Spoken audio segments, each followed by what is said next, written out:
আরতি ঘোষ, গেদে মাঝদিয়া থেকে এসেছি। তো মানে এই প্রফেশনটাকে এগিয়ে নিয়ে যেতে চাই নিজের মানে কেরিয়ার হিসেবে।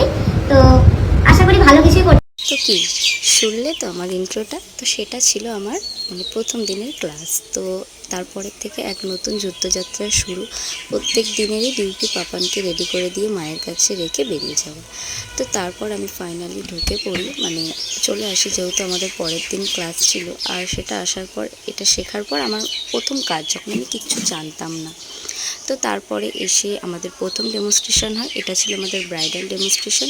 দিদি আমাদের প্রত্যেকটা ডেমনস্ট্রেশনে দেখিয়েছিল, সেটাই আমি ছোট্ট ছোট্ট ক্লিপ করে তোমাদের সাথে শেয়ার করলাম।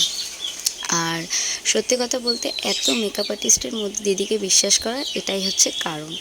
তো তারপর এই মানে ডেমনস্ট্রেশনের পর আমাদের ছিল সেলফ মেকআপ, যেটা এই ভিডিওটাই তো সবাই কমেন্ট করো লুকটা কত সুন্দর লাগছে, কত সুন্দর লাগছে, থ্যাংক ইউ সো মাচ। তো এটা ছিল আমাদের সেকেন্ড ডেমনস্ট্রেশন হলদির ওপর। এটা আমাদের ছিল থার্ড ডেমনস্ট্রেশন, একটু ওয়েস্টার্ন লুকের ওপর।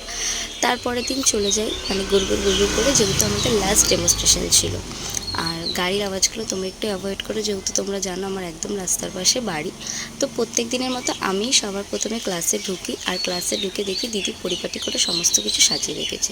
তো এটা ছিল আমাদের শেষ ডেমনস্ট্রেশন, রিসেপশন। তো রিসেপশন ডেমনস্ট্রেশন ছিল। আর তার থেকে একটা কথা তোমাদেরকে বলবো, যারা মানে এখন তো মার্কেটে প্রচুর মেকআপ আর্টিস্ট আছে, তার মধ্যে দিদিকে বাছার একটাই কারণ, যেখানে তোমাকে প্রোডাক্ট অবশ্যই দেবে, তুমি প্রোডাক্ট না কিনে তুমি দিদির সমস্ত কিছু দিয়েও এত সুন্দর একটা লুক করতে পারবে। এই হেয়ারের স্টাইলগুলো দিদি দেখাচ্ছিল, যেহেতু আমাদের এক্সাম তার পরের দিন, তো সেহেতু আমাদের এক্সামের আগের দিন আমাদের এই হেয়ার স্টাইলগুলো দেখিয়ে দিচ্ছিলো, যেহেতু আমাদের রিসেপশনের কিছু হেয়ার স্টাইল বাকি ছিল। হচ্ছে আমার যুদ্ধক্ষেত্রের প্রথম জয়।